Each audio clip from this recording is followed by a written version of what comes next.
या भागातल्या गुरांच्या चोरीची आकडेवारी ही धक्कादायक आहे। गेल्या 2 वर्षात मिळून 200च्या वर जनावरांच्या चोरीच्या घटना एकट्या नागपूर जिल्ह्यातल्या आहेत।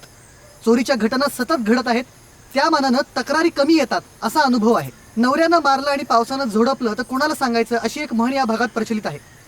एकीकडे पावसाच्या लहरीपणाला कंटाळलेला शेतकरी स्वतःच्या जनावरांच्या सुरक्षेच्या बाबतीतही धीर सोडू लागलेला आहे। कॅमेरामन अनूपसह Kaustubh Mahajan, Zee news. Okay sir, bye.